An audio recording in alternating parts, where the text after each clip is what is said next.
प्रसंग चल रहा है कि धीरे धीरे रेमना और धीरे सब कुछ हो। आज नाम लिया है, किसी ने 6 महीने हो गए, किसी ने सतनाम मिल गया है, किसी को प्रथम मंत्र मिला है, और किसी ने 10 महीने हुए हैं, किसी ने 1 वर्ष हो गया, किसी ने 2। जिन भक्तों को 1 वर्ष से ज़्यादा हो गया, 2 वर्ष हो गए हैं, आज उनके सुख सुनना, उनके मुंह का थूक सूख जाएगा अपने सुख बताते बताते। इतने सुख देता है परमात्मा।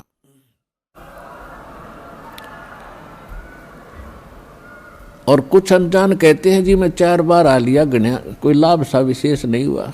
ये उसके लिए प्रार्थना है कि धीरे धीरे रेमना, धीरे सब कुछ हो, माली सींचे 100 गड़ा समय आए फलो। और दूसरा कारण ये होता है, सतगुरु के दरबार में भाई कमी कहे की ना, अनसा मौज नहीं पावता है तेरी चूक चाकरी माँ। इस सच्चे दरबार में किसी चीज की कमी नहीं है। यदि आपको कोई राहत परमात्मा से नहीं मिल पा रही है तो आपका कनेक्शन ठीक नहीं है।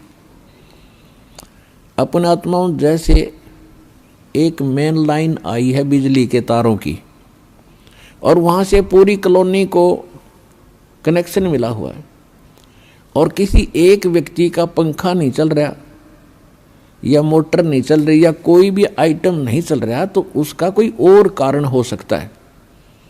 या तो पंखा खराब हो सकता है या मोटर खराब हो सकती है, उसको चेक कराओ। और सारा ही व्यवस्था नहीं चल रही कोई भी, तो आपका कनेक्शन ठीक नहीं है। तो यहाँ एक बहुत बड़ी हम गलती करते हैं कि मर्यादा ना रख के भगवान का हम आशीर्वाद प्राप्त नहीं कर पाते, जिस कारण से आप जी का वो कनेक्शन कट जाता है। कहते परमात्मा कहते औखद खावे और पत्थर है, औखद खावे और पत्थर रखे, और तब पावे मोक्ष।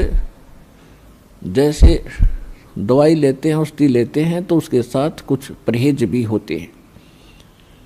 तो इस मार्ग में परहेज कंपलसरी है परमात्मा के इस मार्ग में। और परहेज वही हैं जो हमने वैसे ना करने चाहिए। बीड़ी, शराब, मांस, तम्बाकू, अन्य देवताओं की पूजा, ये तो वैसे ना करनी चाहिए। बताओ और परहेज क्या है? तो इस करके ये तो अवश्य रखने ही पड़ेंगे यदि आपने भगवान से लाभ लेना है और मोक्ष प्राप्ति करनी है। तो कहने का भाव ये है कि नाम जिन्होंने ले लिया, धीरे धीरे सब काम होंगे। थोड़ा समय दो दाता को, इतने उतावले ना हो। जैसे एक कहता है जी मैंने नाम लिया, मेरा सारे सुख हो गए, तो इसके। और दूसरा कहता है जी मैं 4 बार आ चुका हूँ, अभी तक विशेष राहत मिली नहीं है। पुणात्माओं, ये परमात्मा का मार्ग है, इसके लिए आपने ये ध्यान रखनी पड़ेंगी जो बातें दास बता रहा है। अब जैसे किसी का कोई रोगी है और उसको एक्सीडेंट हो गया किसी का, और उससे ब्लड निकल रहा है, रक्त, और उधर से टांग टूट गई, उस पीड़ा भी बहुत घनी हो रही है, तो डॉक्टर सबसे पहले उस स्थान को ऑपरेशन या किसी कारण से ठीक करेगा जहाँ से ब्लड निकल रहा है।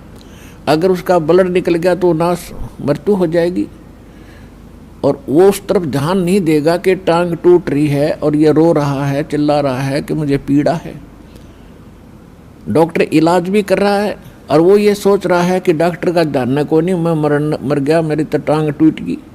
लेकिन डॉक्टर पागल नहीं है, डॉक्टर पहले देख रहा है कि ये करना आवश्यक है, ये टांग तो बाद में जुड़ जाएगी, इस तरह मरा नहीं गा ये। तो इसी प्रकार आपके जिन्होंने दीक्षा ले ली है और जिनके ऊपर कोई ऐसी आपदा आनी है कि आपकी मृत्यु होनी हो, तो पहले परमात्मा उस मृत्यु को रोकेगा, बाकी संसारिक सुख तो फिर आपका ढेर लगा देगा, आपका जीवन एक्सटेंड हो गया था।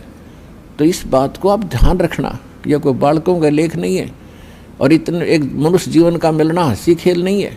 एक सांस भी मनुष्य जीवन की मिलना आपको बालकों का खेल नहीं है, और ये आपको 100-150 वर्ष एक्सटेंड कर देता है ये परमपिता ये पूर्ण परमात्मा है।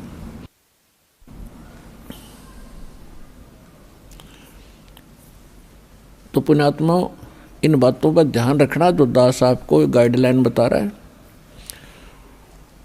तो इस प्रकार जिनको राहत नहीं मिल रही है वो ये ना सोचो भगवान का ऑपरेशन चालू नहीं है। आपके उन संकट निवारण के लिए परमात्मा उसी दिन सक्रिय हो जाता है जिस दिन आप इस ज्ञान को पढ़कर या ज्ञान को सुनकर और हृदय से पुकार लेते हो, परमात्मा हम आपके हो लिए, आपके बगैर मुझे कुछ दिखाई नहीं देता है। और कब बुलाओगे उसी दिन से परमात्मा आपको अपना मान लेता है, क्योंकि ये आत्मा का साथी है, आत्मा इसका अंश है। चाहे वो किसी धर्म में है, चाहे किसी मजहब में है, या किसी प्राणी के शरीर में है, कुत्ते गधे सूअर के शरीर में है।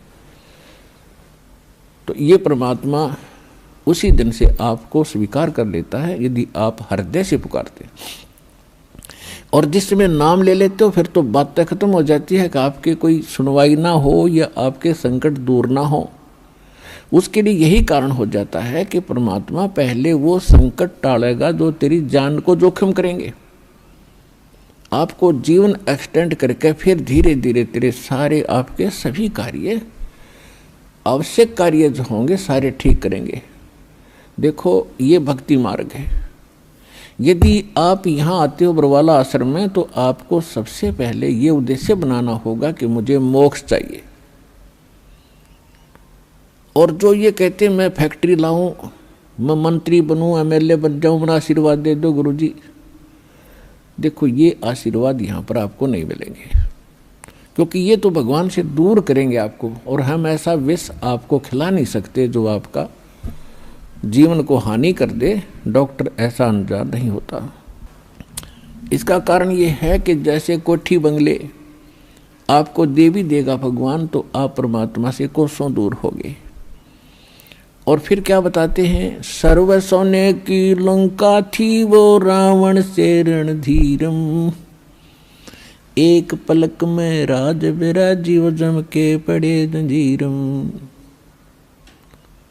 सारी सोने की लंका बख्श दी थी उसको, सारा लंका सोने की बनाए बैठा था। और उस समय तो कई कई हजार, 20-20, 30-30 हजार वर्ष की उम्र होती थी। तो उसने त्याग को सोचना कोई बड़ी बात नहीं थी, कभी ना मरूं, 30-40 हजार वर्ष जीऊंगा, क्योंकि सतयुग में लाख वर्ष की आयु होती है। और त्रेता में भी 67 के अंदर 40, 50, 30 और लास्ट में कम हो जाती है। तो रावण के मन में ये खरपतवार पैदा हो जाना, क्या भी नहीं मरूंगा, ठाठ तो कोठी बना ली, दो कोई मंजिल की अटारियाँ बना रखी हैं। जैसे आजकल ये 20-20, 30-30 मंजिल के बनाते हैं मकान, वो तो 100 मंजिल के बनाए बैठा था, 200 के, इतना कुबद्दी था।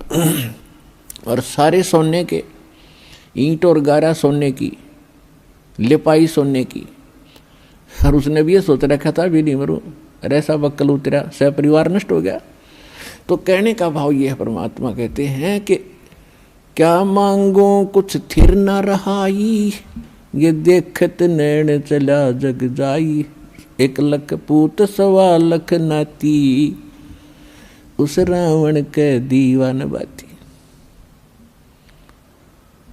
परमात्मा कहते क्या मांगो, हमें बताते हैं कि क्या मांगोगे। रावण जितने धनी भी नहीं हो सकते, और ऐसे शक्तिशाली सिद्धि युक्त भी तुम नहीं हो सकते। और उसकी क्या दुर्गति हुई, और क्या मांगना चाहिए परमात्मा से। भक्ति दान गुरु दीजियो देवन के देवाओ, जन्म पाया भूलूं नहीं करहूं पद सेवा हो। और फिर क्या मांगे, साईं इतना दीजियो जा मैं कुटुंब समाए, हम भी भूखे न रहे अतिथि न भूख हो जाए। इससे अधिक मांगने की आवश्यकता नहीं भगवान से। अब परमात्मा ने सारा पता है कि इस बच्चे को क्या आवश्यकता है और कौन सा वस्तु देना अनिवार्य है, और कौन सी वस्तु ये मांग रहा है, इसके लिए ये फायदेमंद है कि नहीं। जैसे डॉक्टर के ऑपरेशन यानी उपचार के अंदर रोगी ने अपनी नहीं चलानी चाहिए, डॉक्टर की ही चले, जब डॉक्टर होगा तो सही हो।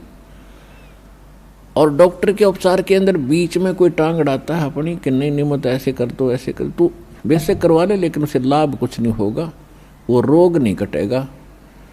तो इस प्रकार से आप जिस दिन यहाँ आ जाते हो आप उपचाराधीन हैं और आपका रोग कौन सा है? जग सारा रोग यारे जिन सतगुरु वेद न जाण्या, जग सारा रोग यारे, जग सारा रोग यारे जिन सतगुरु वेद न जाण्या, जग सारा रोग यारे। कौन सा रोग? भाई जन्म मरण का रोग लग्या है या तृष्णा बडरी खांसी, जन्म मरण का रोग लग्या है या तृष्णा बडरी खांसी, आवागमन की डोर गले में या पड़ी काल की फांसी, जग सारा रोग यारे जिन सतगुरु वेद न जाण्या, जग सारा रोग यारे। भाई देखा देखी गुरु शिष्य बन गए, किया ना तत्व विचारा, देखा देखी गुरु शिष्य बन गए, किया ना तत्व विचारा, गुरु शिष्य दोनों के सिर पे यू काल ठोके पंजारा, जग सारा रोग यारे जिन सतगुरु वेद न जाण्या, जग सारा रोग यारे। भाई साचा सतगुरु कोई न पूजे, इन झूठों जगपतियासी, साचा सतगुरु कोई न पूजे, इन झूठों जगपतियासी, झूठ अंधे की बा गई अंधे ने, ये मार्ग कौन बतासी, जग सारा रोग यारे जिन सतगुरु वेद न जाण्या, जग सारा रोग यारे। भाई सार शब्द सर जीवन बूटी, घस घस अंग लगावे, सार शब्द सर जीवन बूटी, घस घस अंग लगावे, कहे कबीर तुम सतकर मानो, ये जन्म मरण मिट जावे, जग सारा रोग यारे जिन सतगुरु वेद न जाण्या, जग सारा रोग यारे। तो इसमें ये स्पष्ट कर दिया परमात्मा ने कि आपको कौन सा रोग है। क्या बताया कि जन्म मरण का रोग लगा है और यह तृष्णा बढ़ रही खांसी और आवागमन की, ऊपर जाओ फिर वहाँ से अपना हिसाब करा के नीचे आओ, मनुष्य बनो, गधे बनो, कुत्ते बनो, फिर अपना टाइम पूरा करो, फिर जाओ, फिर वहाँ से नेक्स्ट आदेश हो गधा बनो, फिर जाओ, फिर आदेश बनो कुत्ता बनो, मनुष्य बनो, देवता बनो, फिर राजा बनो, फिर गधा बनो। कहते ये आवागमन की डोर गले में या काल के कर्म की फांसी आपके लगी हुई है और इसको केवल परमात्मा पूर्ण ब्रह्म सत्य पुरुष कबीर परमेश्वर के अतिरिक्त कोई ऐसा भगवान नहीं है, देव नहीं है जो इस रोग न काट सके।